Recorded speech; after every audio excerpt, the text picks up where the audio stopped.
Bonjour à tous, aujourd'hui on est le mercredi 8 juillet 2026. Mon cher ami Larry Johnson est avec nous. Ravi de te retrouver, Larry. Bonjour. Oui, On s'en sort bien sur le court terme. On fait bien mieux que les marchés pétroliers, ça je peux le dire. Oui.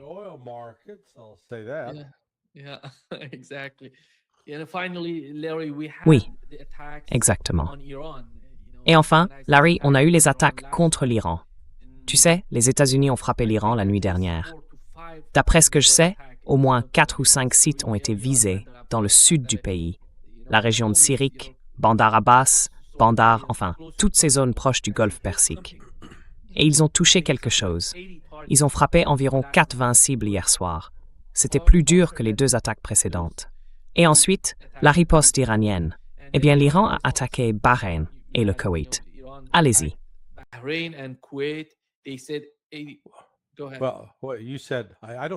Eh bien, vous avez dit, je ne pense pas que les États-Unis ou Israël, parce que j'ai entendu dire que c'était peut-être Israël qui avait mené les attaques avec un ravitaillement en vol américain pour les aider. Mais je ne crois pas qu'ils aient frappé 80 sites en Iran, n'est-ce pas?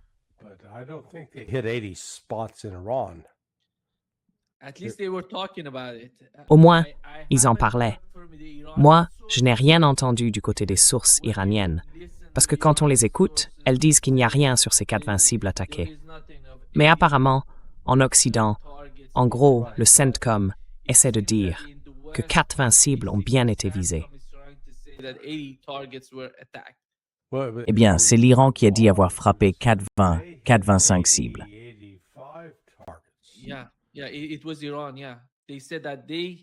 Oui, c'était l'Iran. Oui. Ils ont dit qu'ils avaient riposté en frappant 84-85 cibles au Koweït et à Bahreïn. Et ils ont précisé que ce n'était pas la principale réponse de l'Iran. La situation est vraiment très difficile en ce moment pour eux. On a vu tout le gouvernement, le président iranien, avec le ministre des Affaires étrangères, tous présents en Irak pour les funérailles. Aujourd'hui encore, ils sont en Irak et 2 à 3 millions de personnes sont dans les rues pour la procession funéraire de l'ancien guide suprême de l'Iran. Puis, hier soir, après les attaques, le président iranien Pezeshkian est rentré. Il est revenu, ils ont tenu une session, la réunion du Conseil suprême de sécurité nationale, et ensuite ils ont répondu à l'attaque des États-Unis. Voilà où on en est maintenant. Donald Trump a déclaré qu'il allait attaquer l'Iran à nouveau ce soir. Et voici ce qu'il a dit, Larry, à propos de la situation actuelle avec le MOU.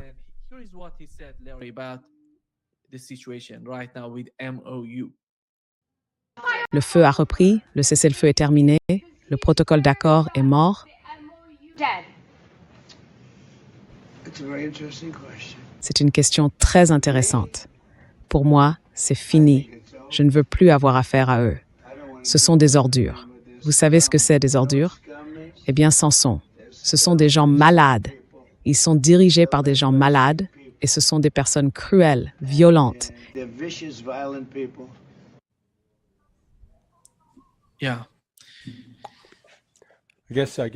Oui, j'imagine qu'il a oublié la crise pétrolière qui va frapper l'Amérique maintenant. Et puis franchement, j'ai été surpris d'apprendre que le Japon s'était converti à l'islam. Les gens disent « Quoi ?» Écoutez, Trump a dit qu'on s'en prenait à la République islamique du Japon. Seigneur, il faut qu'il soit destitué, qu'il quitte ses fonctions. Tout ça pourrait vraiment déclencher une catastrophe économique.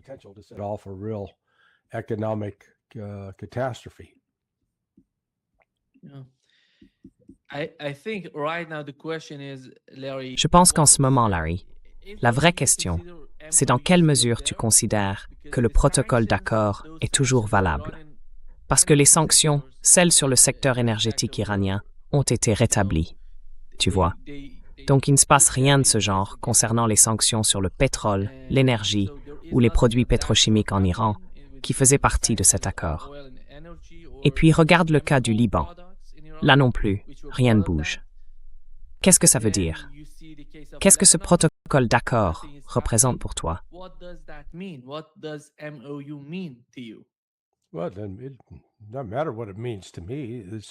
Eh bien, peu importe ce que ça signifie pour moi, c'est fini. Vous savez, les États-Unis ont violé chaque point de ce protocole d'accord. Je suis en train de vérifier en ce moment ce qui se passe.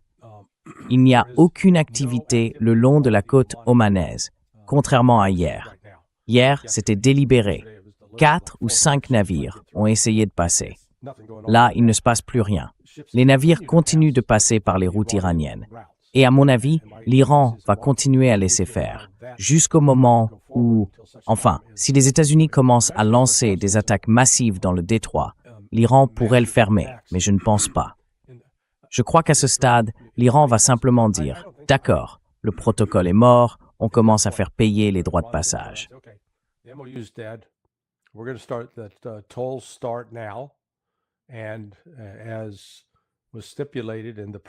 Et comme c'était précisé dans les protocoles, tout navire qui ne les respecte pas, eh bien, ils utiliseront la force contre lui. Donc, au moins, là-dessus, c'est clair. Mais je pense qu'avec le pétrole qui commence à s'écouler, l'Iran n'a pas vraiment intérêt à s'en mêler, à interférer avec ça. Parce que voyons, juste pour donner un exemple, il y a un pétrolier chimique en route vers Fallujah, un méthanier qui se dirige vers les Émirats arabes unis. Beaucoup de ces navires indiquent simplement les Émirats comme destination. Il y a le Mercury Hope, lui, il va en Chine. C'est un pétrolier de brut, donc direction la Chine. Il y a aussi un porte-conteneur qui semble aller en Chine. Et puis, voyons, le pétrole est à 78 en ce moment. Ça va grimper en flèche. Regardez Trump. Il va essayer de remettre ça dans le droit chemin. Mais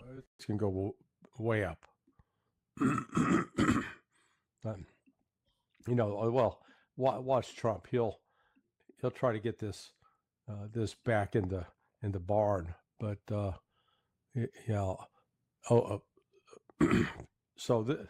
this is still oui, donc ça continue de perturber le trafic maritime mondial au large du détroit d'Ormuz, même s'il y a un peu de mouvement maintenant. Et qu'est-ce qui a poussé Trump à dire et à faire ça? Je parie que l'Iran a tiré plusieurs missiles aujourd'hui, apparemment sur le porte-avions, le groupe aéronaval d'attaque. Je parie que 1 ou 2 de ces missiles ont touché leur cible. Les États-Unis ne signalent pas de dégâts. Les navires n'ont pas coulé, mais ils ont été touchés et ont subi des dommages. Et je pense que c'est peut-être pour ça que Trump réagit de cette façon. I think that may be why Trump is reacting this way.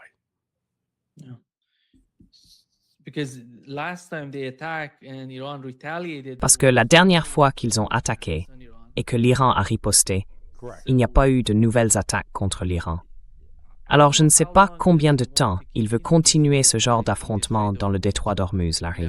Parce que tant qu'ils essaieront d'utiliser la partie sud du détroit, l'Iran va attaquer ses pétroliers et les États-Unis vont riposter.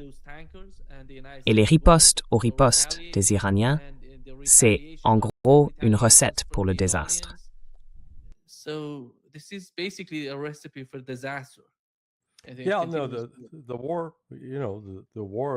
Oui, non, la guerre, enfin, disons les choses clairement. À ma connaissance, pour l'instant, les CAT, c'est-à-dire les équipes de gestion de crise, n'ont pas été réactivées pour dire « OK, il faut se préparer à de nouvelles opérations ». Et jusqu'ici, le retrait de certains moyens aériens continue. Alors revenons à la question du pétrole, de l'aviation et du carburant diesel, parce que c'est vraiment essentiel. La quantité disponible, disons à ce niveau-là, part du principe qu'il n'y aura pas de nouvelles demandes ni de pression supplémentaire sur ces ressources. Eh bien maintenant, ce n'est plus le cas.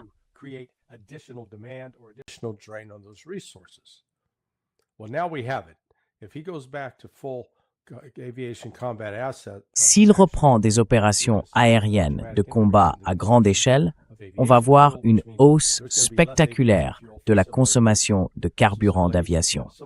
Ce qui veut dire qu'il y aura moins de carburant disponible pour l'aviation civile. Donc l'aviation civile va en pâtir. C'est pour ça d'ailleurs que les marchés commencent à réagir, comme on le voit en ce moment. Et puis vous savez, Trump, dès qu'il verra les marchés baisser, il va essayer de changer de cap et dire « Ah non, on reprend les discussions ». Je pense que l'Iran, lui, ne rompra pas publiquement avec le protocole d'accord avant la date limite. Ils ont jusqu'au 17 janvier, donc 9 jours, parce que c'est à ce moment-là que les sanctions seront rétablies. Et une fois qu'elles seront pleinement réimposées, l'Iran dira « Très bien, c'est terminé ».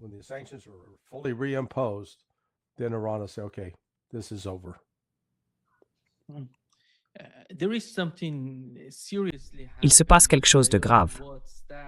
Je ne sais pas exactement quoi, parce qu'on ne connaît pas les cibles des représailles iraniennes. Mais Donald Trump, la façon dont il parle, il est tellement en colère, il est tellement, je ne sais pas pourquoi. Et voilà ce qu'il a dit, Larry.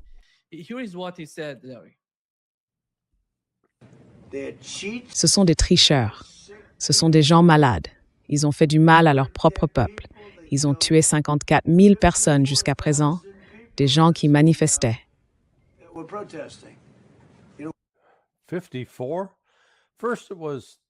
54. Au début, c'était, tu sais, le vrai chiffre tournait autour de 3500. Puis c'est devenu 10 000, 20 000, 30 000, 40 000, 54 000. Tu vois, à ce rythme-là, bientôt on va dire 1 million. Je pense que c'est bien de commencer par parler de triche. Qui triche? Oui, selon vous, qui est en train de tricher?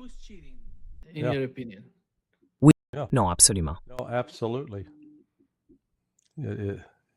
Absolument. C'est le cas. Les États-Unis ont violé le paragraphe 1 du protocole d'accord, le paragraphe 10, et en réalité aussi le paragraphe 5.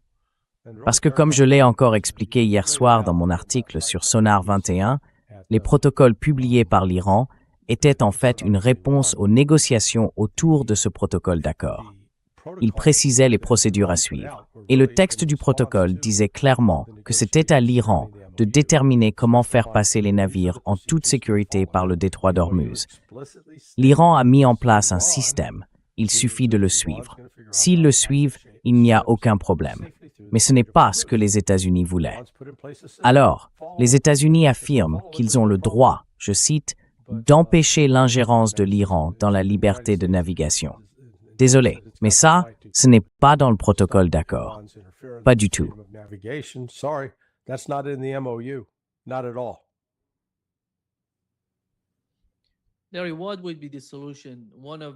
Larry, quelle serait la solution? L'une d'elles, ce serait que les États-Unis restent dans la région et envisagent d'attaquer l'Iran en cas de problème dans le détroit d'Ormuz. Après tout, en ce moment, la chose la plus importante pour les États-Unis, c'est le détroit d'Ormuz. Je ne crois pas Donald Trump quand il répète que tout tourne autour du programme nucléaire iranien. Non, tout tourne autour du détroit d'Ormuz. La priorité, aujourd'hui, c'est le détroit d'Ormuz.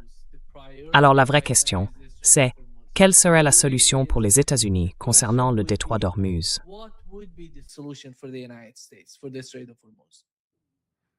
Répétez, s'il vous plaît. Quelle serait la solution pour les États-Unis concernant le détroit d'Ormuz?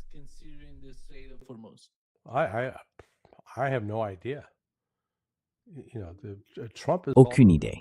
Vous savez, Trump part un peu dans tous les sens. Il n'y a aucune cohérence là-dedans. En gros, ce que les États-Unis veulent, j'imagine, c'est que l'Iran n'exerce absolument aucun contrôle sur les navires qui entrent ou sortent du détroit d'Ormuz. L'Iran a maintenant compris qu'il dispose d'un pouvoir économique énorme parce qu'il peut justement contrôler ce qui passe par là. Et surtout, si le Qatar ou l'Arabie saoudite exportent du pétrole et qu'ils coopèrent avec les États-Unis contre l'Iran, eh bien, l'Iran ne laissera pas ces navires passer. C'est donc la manière pour l'Iran d'exercer une pression sur ses voisins. En gros, il leur dit, vous voulez vendre vos produits, alors alignez-vous avec nous, pas avec les États-Unis. À vous de choisir.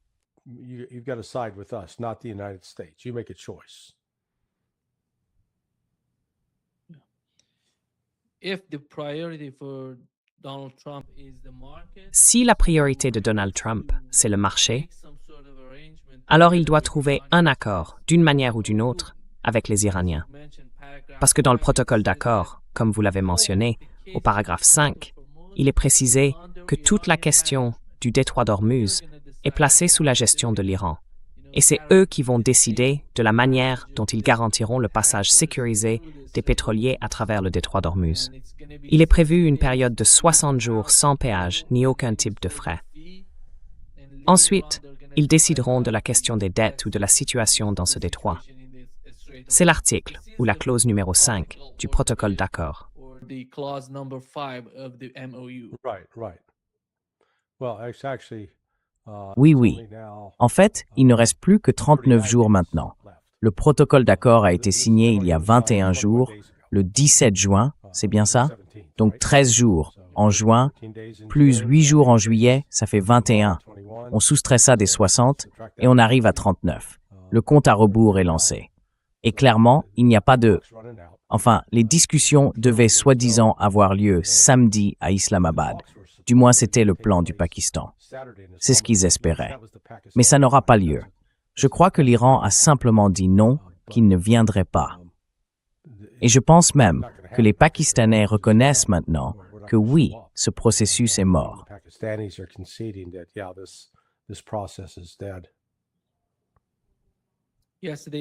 Oui, le ministre iranien des Affaires étrangères a déclaré que tant qu'Israël occupera le Liban, il n'y aura pas d'accord final entre l'Iran et les États-Unis. Exactement. C'est une ligne rouge. Eh bien, jusqu'à présent, l'Iran et le Hezbollah ont respecté le cessez-le-feu. Ils ont respecté le protocole d'accord. Le Hezbollah n'est pas passé à l'offensive. Il n'a pas mené d'attaque. Il n'a pas lancé de frappe de drone. Donc on saura vraiment que c'est fini quand le Hezbollah reprendra les attaques à grande échelle.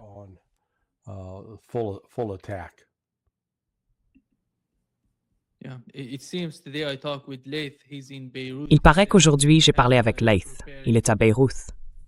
Il dit que le Hezbollah se prépare à une attaque, qu'il se prépare à affronter les Israéliens dans le sud du Liban. On va voir quelle sera la réaction d'Israël. Je suis sûr qu'après la rencontre entre Donald Trump et Benjamin Netanyahou, ils vont décider de la marche à suivre pour la situation dans le sud du Liban et qu'il aura le feu vert. Ce qui est intéressant, c'est que Pete Hedges devait être en Israël pour conseiller sur ce sujet et il a annulé son voyage.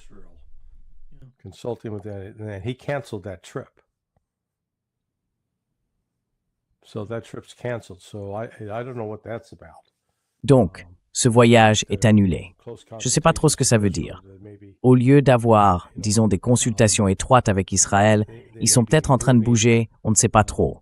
Je pense que les États-Unis ne savent pas vraiment quoi faire maintenant. C'est bien ça, le problème.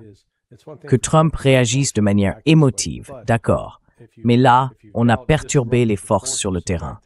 D'ailleurs, il y avait une info hier. Le GSOC aurait envoyé une task force en avant, environ 90 hommes, apparemment, prête à mener une de ces opérations pour attaquer un site nucléaire, récupérer l'uranium enrichi et le ramener.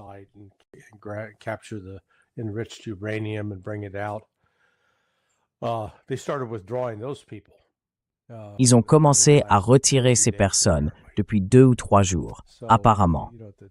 Donc maintenant, on a Trump qui monte le ton dans ses discours, mais sur le terrain, la logistique évolue dans la direction opposée. Ça ne veut pas dire qu'ils ne peuvent pas arrêter ça et faire marche arrière, mais s'ils le font, ça leur coûtera cher.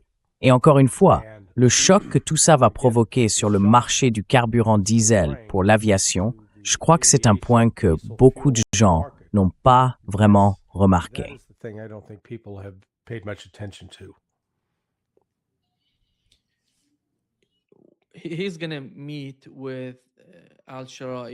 Il va rencontrer Al-Shara aujourd'hui.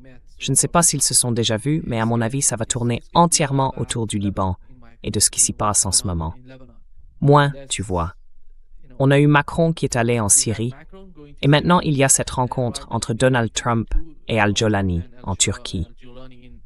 Donc il semble que du côté du Hezbollah, on pense qu'ils vont revenir. Hier, Larry, on a eu un rapport venu du Liban disant que la forteresse Ali Taher, la forteresse Ali Tar, cette zone si importante, d'une importance stratégique particulière pour le Hezbollah, aurait été prise par les Israéliens. Ils seraient aux commandes de cette forteresse. J'en ai parlé avec Laith. Il m'a dit que ce n'était pas vrai, que c'était impossible.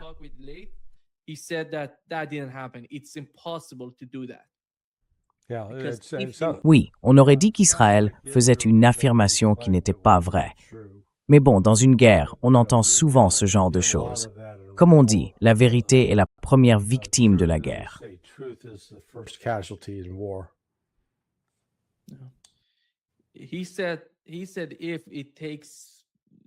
Il a dit que, même si c'est impossible, si le Hezbollah devait envoyer 200 000 soldats, eh bien, ça n'arrivera pas.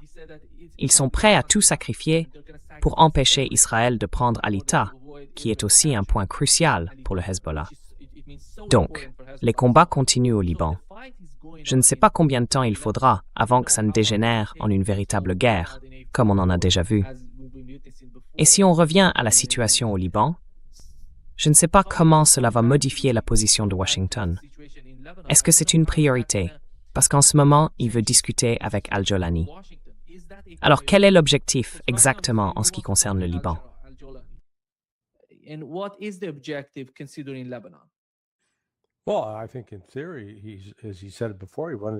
Eh bien, je pense qu'en théorie, comme il l'a déjà dit, il voulait qu'Al-Jolani attaque le Hezbollah. Vous savez, je ne crois pas qu'Al-Jolani soit vraiment aux commandes. Il ne contrôle certainement pas la Syrie. Il n'a pas consolidé son pouvoir.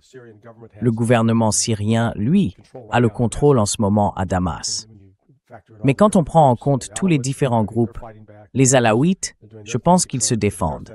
Les Juifs, ils suivent leur propre voie. Les Kurdes aussi font la leur. Et Dieu seul sait ce que font les différentes tribus dans l'est du pays. Donc Al-Jolani, ce n'est pas comme s'il était assis là avec une armée puissante qu'il pourrait lancer contre le Hezbollah. Vous voyez, peut-être que s'ils lui promettent assez d'argent, s'il est vraiment à court d'argent, ça pourrait le convaincre.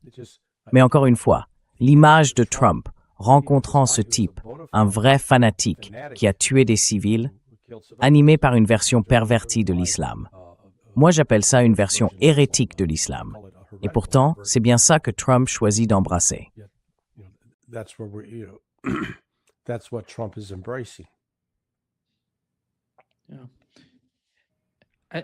Oui, je pense, Larry, que si la priorité des États-Unis c'est le marché du pétrole, ils vont dire on se retire de tout ça.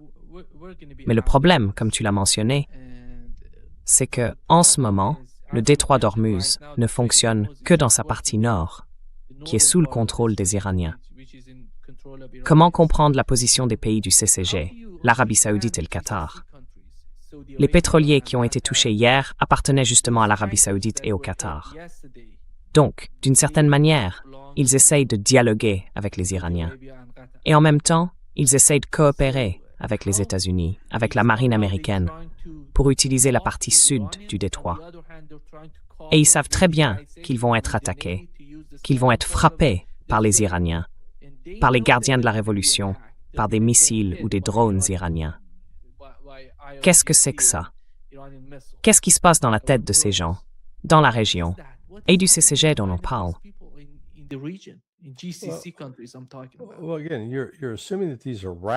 Encore une fois, vous partez du principe que ce sont des êtres humains rationnels. Moi, je dirais qu'ils ne le sont pas. Ils n'agissent pas en fonction de leur propre intérêt. Peut-être que les États-Unis les ont convaincus en leur disant « Allez, on veut que vous fassiez ça, qu'on vous voit défier l'Iran. Vous n'avez pas besoin de vous incliner devant l'Iran. Non, on sera derrière vous, on escortera vos navires, on ripostera, tout ira bien. » Et les Saoudiens, les Qataris, ont peut-être répondu « D'accord, faisons-le. » Et ils en ont payé le prix. Maintenant, on va voir s'ils vont coopérer.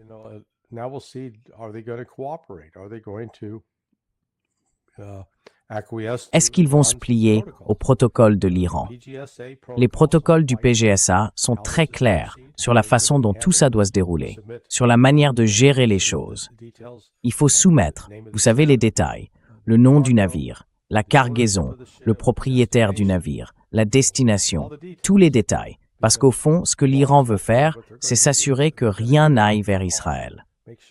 C'est, si vous voulez, tout l'objectif de ce contrôle du détroit.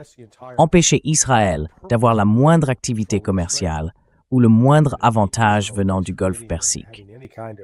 commercial activity and benefit from the Persian Gulf.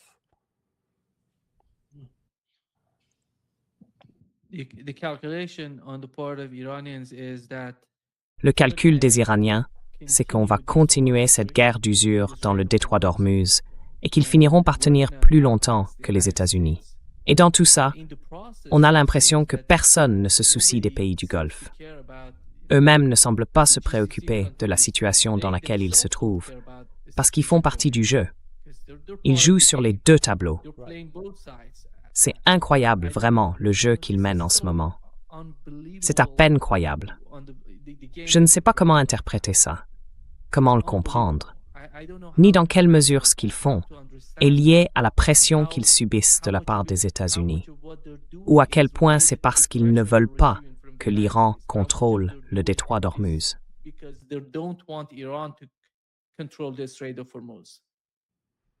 Well, it doesn't matter what they want.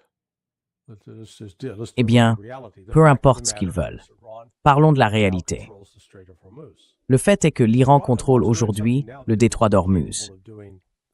L'Iran fait maintenant quelque chose qu'il était incapable de faire il y a 40 ans, ou à peu près 40 ans, quand il avait essayé de perturber l'exportation du pétrole irakien depuis le Golfe Persique, et qu'il avait tenté de poser des mines dans le Golfe, pas seulement dans le détroit d'Ormuz. À cette époque, les États-Unis pouvaient envoyer des porte-avions et des destroyers dans le Golfe Persique sans aucune crainte. Ce n'est plus possible aujourd'hui. Et je veux revenir sur le changement soudain d'attitude de Trump ce matin. Je pense qu'on va découvrir que le porte-avions et peut-être certains navires d'escorte ont été touchés par des missiles iraniens et qu'ils ont probablement subi des dégâts importants. Les États-Unis ne le rapportent pas pour l'instant, mais je crois que cette information finira par fuiter.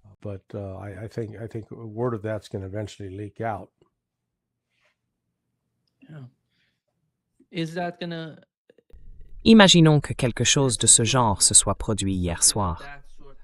Qu'est-ce que ça voudrait dire pour les États-Unis? Est-ce qu'ils vont redoubler d'efforts ou est-ce qu'ils vont décider de partir?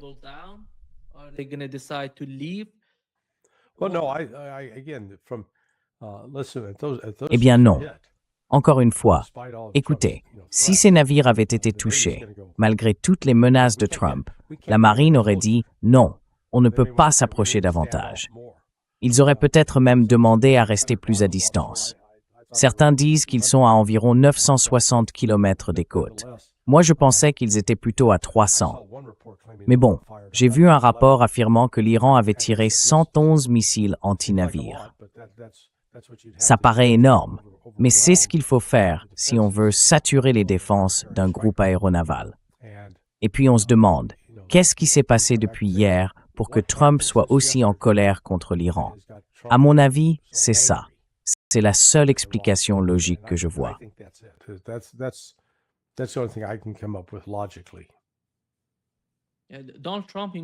Donald Trump lui-même a dit, Larry, 811. Il a dit que la République islamique d'Iran avait tiré 811 missiles sur notre porte-avions.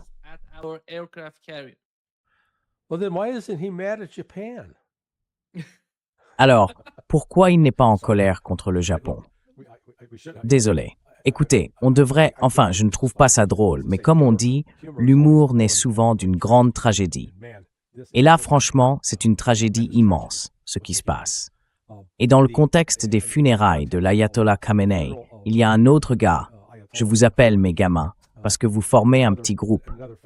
Toi, t'es un peu le principal, mais ce type, Suleiman Ahmed, il a à peu près ton âge. Mario Nawfal, lui, est un peu plus jeune. Mais bon, vous êtes tous dans la tranche des 36 à 44 ans. Et lui, il est en Iran en ce moment. Il a pris l'avion et il est là-bas pour... Qui est en Iran? Suleiman. Donc voilà, il y a plusieurs personnes sur place. Jackson Hinkle, Demetrius Lacrosse, Max Blumenthal et Patrick Henningsen aussi. Max Blumenthal, Patrick Henningsen's there. Patrick est là? Oui. Patrick always, he does great work. Tu sais, Patrick, il fait un super boulot. C'est vraiment drôle. J'ai voyagé avec lui à Moscou, on était dans le même avion. Il doit trimballer une valise entière. C'est comme s'il transportait un studio de production. Tout le matériel vidéo, les micros, tout ça. Mais ce que je veux dire, c'est que ce qui se passe à ces funérailles, c'est qu'il fait une chaleur incroyable, vraiment étouffante. Et les gens sont habillés en noir. Tu vois, les Saoudiens, c'est pour ça qu'ils portent du blanc, avec toute leur tenue quand ils sortent. Mais les Iraniens, là-bas, par respect, par mémoire, ils portent le noir. Il disait que l'ambiance était électrique. Et tu sais, quand on parle de millions de personnes, t'as vu les images de Najaf aujourd'hui? Eh bien, c'est en Irak. And you saw the images out of Najaf today. Hell, that's in Iraq. And they turned out, 3 to 4 Et ils sont venus en masse, tu sais, au moins 3 à 4 millions de personnes apparemment. Et comme c'est pas une ville immense, mais hier, ils étaient 4 à 5 millions. Et Mashhad, eh bien, je ne suis pas sûr. Ce n'est pas un grand centre de population. Peut-être qu'il y a, je sais pas, 2 millions d'habitants ou moins. Mais demain, ça va être énorme. Et ce que Soleimani m'a dit, c'est que les gens réclament vengeance. Personne ne veut de ça. Mais la mémoire de l'assassinat de l'ayatollah reste très très vive. Donc vraiment, d'ici demain soir, jeudi soir en Iran, quand l'ayatollah et sa famille seront inhumés.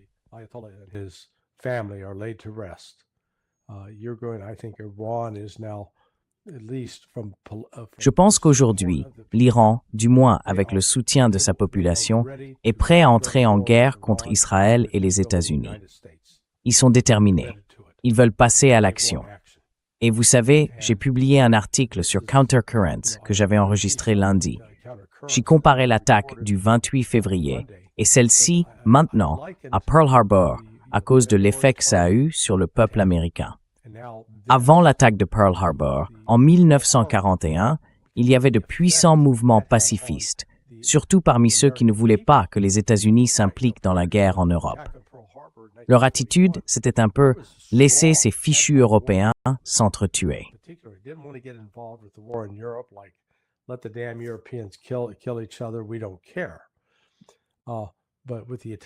On s'en fichait. Mais avec l'attaque venue du Japon, tout a complètement basculé. L'opinion publique s'est retournée et tout le monde s'est rassemblé autour de cette idée.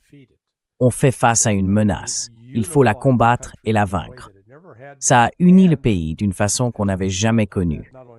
Et à cause de cette unité et de la décision d'entrer en guerre, tout un ensemble de choses s'est mis en marche qui ont transformé les États-Unis en une puissance mondiale. Pas seulement militaire, mais aussi économique. Eh bien, je dirais qu'on voit un effet un peu similaire aujourd'hui en Iran. Des gens qui étaient auparavant dans l'opposition ne le sont plus.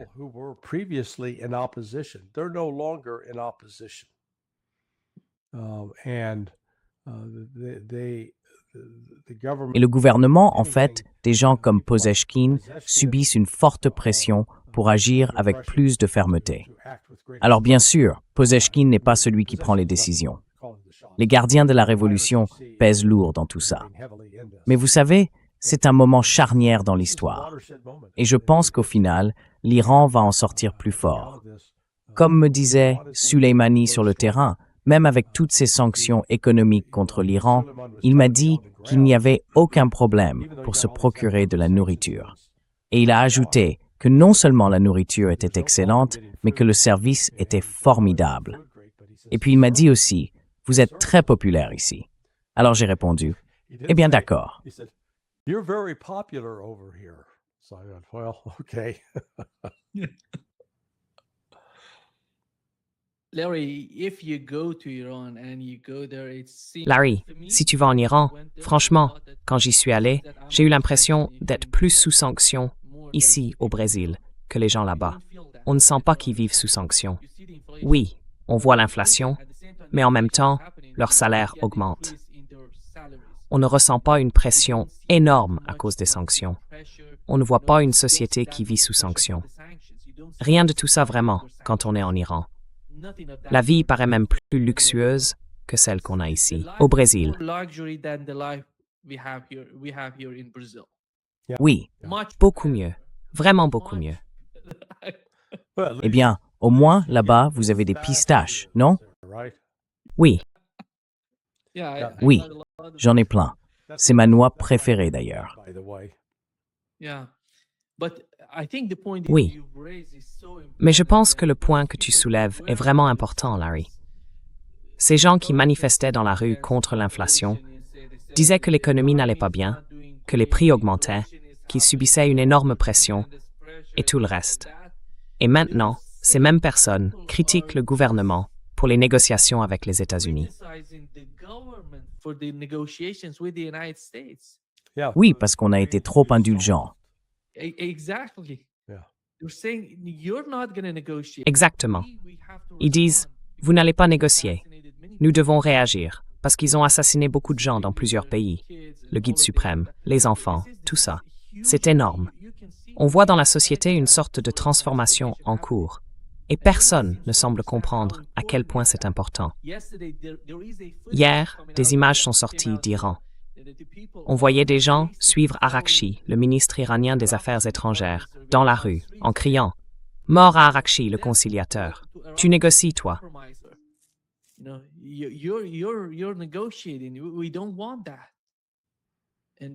On ne veut pas de ça. Et c'est énorme. Ce genre de sentiment est vraiment très fort en ce moment en Iran. Et leur population, et je dirais, le soutien qu'ils reçoivent, que les gardiens de la révolution reçoivent, pour continuer la guerre, c'est incroyable. Ils ont un soutien total. Disons qu'entre 20 et 30 millions de personnes sont déjà descendues dans la rue. Ils sont furieux, et ils le montrent.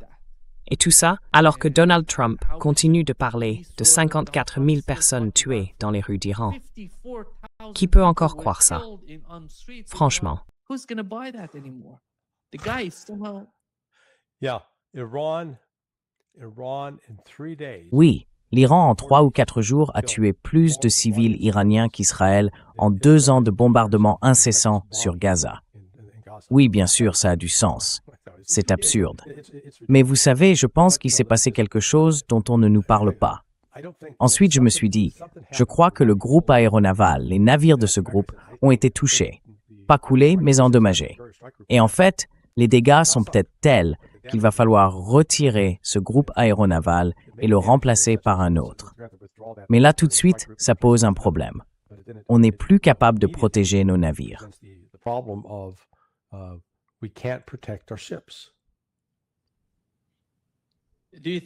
Tu penses que si quelque chose comme ça s'est vraiment passé, ils vont réussir à nous le cacher?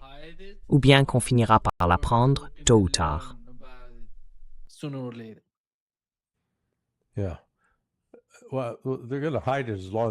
Ouais, eh bien, ils vont le cacher comme ils ont déjà couvert pas mal de choses. Mais tu sais, Trump, je viens de voir ça il y a environ 1 heure, Trump a dit qu'ils allaient rétablir le blocus contre l'Iran. Alors j'ai dit ceci. Tu vois, le protocole d'accord est terminé, le cessez-le-feu va disparaître et je pense que l'Iran va revenir à une posture de lancement de missiles balistiques. Enfin, personnellement, ce que je pense qu'il faut faire, c'est que l'Iran doit détruire la raffinerie en Israël, frapper les ports israéliens et anéantir les bases aériennes. S'il fait ça, ça va paralyser, vraiment paralyser Israël. Et ça va forcer les États-Unis à revenir à la table des négociations parce qu'ils perdront ces bases. Tu sais, les États-Unis n'ont pas vraiment les moyens de projeter leur puissance.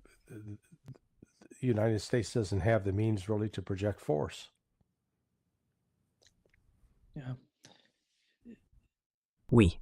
Ce soir, si l'attaque a lieu, et je suppose qu'ils vont attaquer, parce que, eh bien, Trump l'a dit, et on pourrait avoir de nouvelles attaques contre la Jordanie. Je ne sais pas comment on repère les avions de chasse et ce genre d'appareils en Jordanie. Ils sont abrités d'une façon ou d'une autre.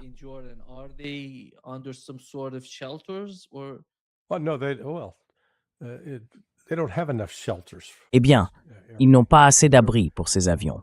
Beaucoup sont à découvert, et certains étaient garés à... Je ne sais pas si c'est encore le cas. Mais n'oublions pas que l'Iran continue de recevoir du soutien en renseignement de la Chine et de la Russie. Et il a aussi obtenu certaines garanties du Pakistan. Donc voilà, écoutez, c'est une vraie gêne pour Asim Munir, parce qu'il pensait avoir tout verrouillé, et maintenant Trump est en train de tout faire exploser. Comme je l'ai dit, on revient à une posture de guerre, et ça va avoir un impact sur les marchés financiers. Et cet impact, Trump, à mon avis, ne pourra plus le maîtriser. ça peut vraiment lui échapper. I don't think we'll be able to control it anymore. This can get out of his control.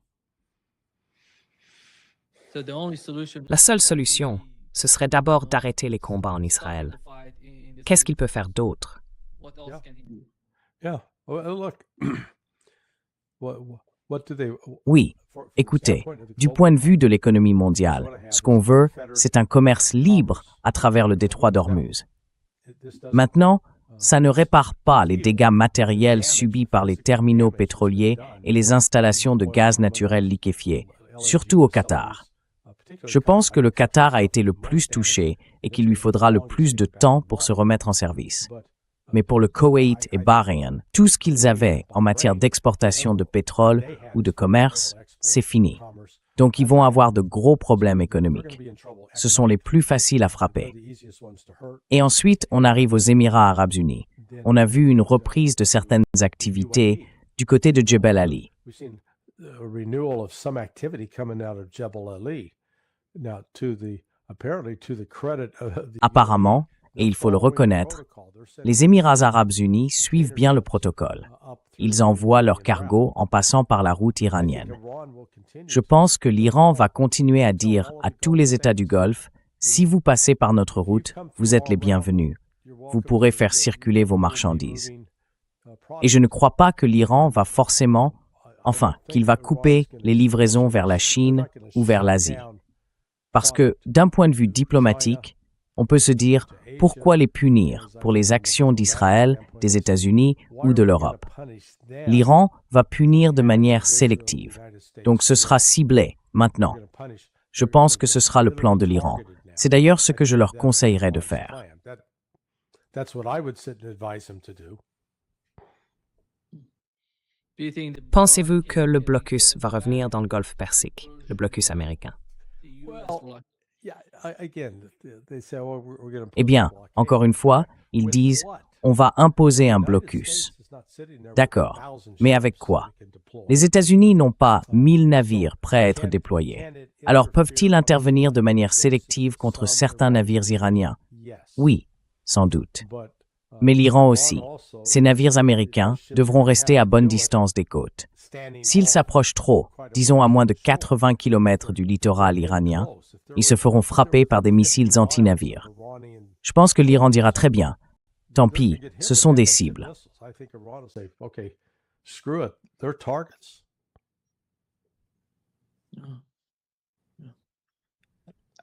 I think Larry, the situation with Russia. Je pense, Larry, que la situation avec la Russie s'aggrave aussi. Il ne se passe absolument rien entre les États-Unis et la Russie. Hier, j'ai parlé avec John Elmer.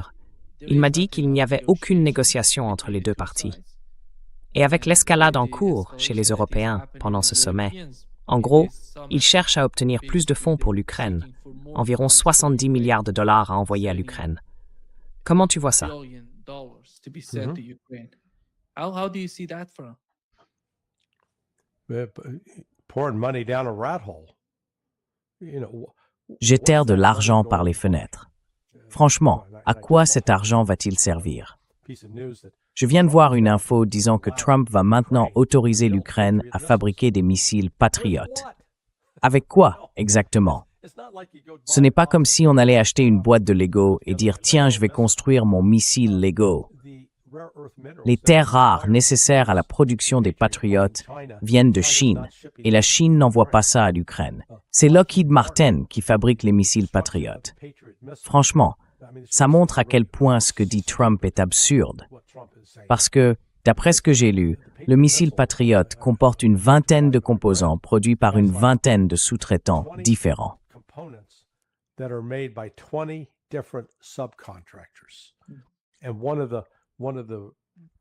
Et l'une des raisons du retard dans la production d'un grand nombre de ces missiles, c'est que chacun des fabricants de composants doit tester sa propre pièce pour s'assurer qu'elle fonctionne. Et comme ils travaillent selon des calendriers différents, ils n'ont jamais tous les éléments nécessaires en même temps pour assembler ces missiles. Mais même quand on les assemble, ils ne fonctionnent pas. Enfin, comme vous le savez, Ted Postal a clairement démontré, je pense, sans le moindre doute, que face à des missiles balistiques, le missile Patriot est, disons-le, inefficace. Si on atteint moins de 10% d'efficacité, désolé, mais ce n'est pas un système de défense fiable. Sorry, that's not a reliable defense system. Yeah. Zelensky today talked with Donald Trump. Oui, And oui. Zelensky a parlé aujourd'hui avec Donald Trump. Hier, Donald Trump a déclaré que la guerre en Ukraine n'avait aucun impact sur les États-Unis. Aucun impact du tout. C'est une déclaration. Je pense que ça en dit long pour les Russes. Comment cela va-t-il influencer la perception de ceux en Russie qui pensent qu'ils peuvent peut-être compter sur Kirill Dmitriev qui essaie de dialoguer avec les Américains? Est-ce qu'ils vont changer d'avis et envisager une forme de règlement politique en Ukraine? Some sort of political settlement in Ukraine? Well, look, I think it comes down for Russia to tell President Écoutez, Trump je pense que tout se résume à ceci. La Russie a dit très clairement au président Trump, soit vous arrêtez de fournir du renseignement, des armes et de l'argent à l'Ukraine, soit nous serons obligés de vous considérer comme un adversaire. Et si nous vous considérons comme un adversaire, cela veut dire que tout avion militaire américain qui vole près de nos frontières deviendra une cible. À un moment donné, on ne peut pas laisser quelqu'un vous pousser dans la poitrine du doigt, vous menacer et ne rien faire en retour. Donc, à mon avis, la mentalité russe a changé. Ils comprennent qu'ils ont franchi un cap. Ils sont en guerre.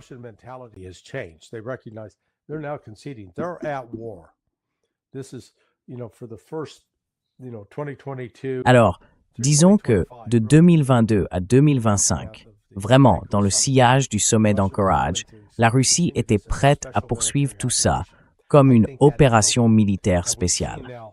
Je pense que c'est fini. Et là, on a vu pendant 3 ou 4 jours d'affilée d'énormes attaques sur Kiev. Les Russes sont en train de détruire les moyens militaires. Mon Dieu, ils ont frappé cette installation lundi. Les explosions secondaires ont duré une bonne minute ou 2. C'était énorme. On voyait des missiles, ou peu importe ce que c'était, des projectiles qui partaient et touchaient d'autres zones d'Ukraine. Et j'ai vu des photos de certains quartiers de Kiev où littéralement tout un pâté de maisons a été rasé. Ça ressemble à Gaza.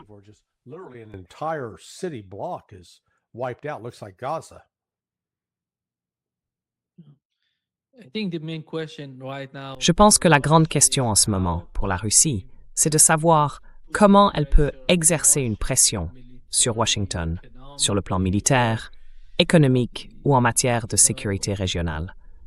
Comment peuvent-ils changer la donne pour que Donald Trump ressente, d'une manière ou d'une autre, une pression venant de la Russie?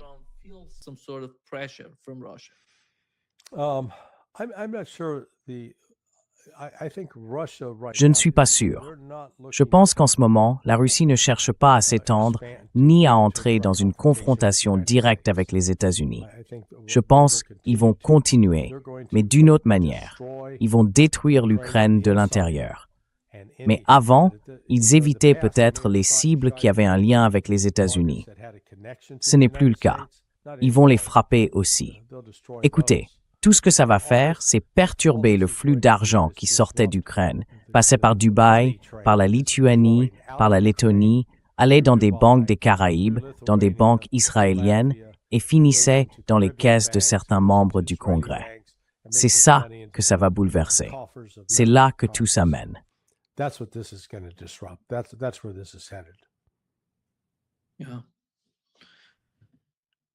Oui, merci beaucoup, Larry. Je pense qu'on est de retour en guerre. La guerre continue en Ukraine, au Proche-Orient. Il n'y a pas de dialogue, pas de solution politique pour l'instant. Tout tourne autour de la guerre.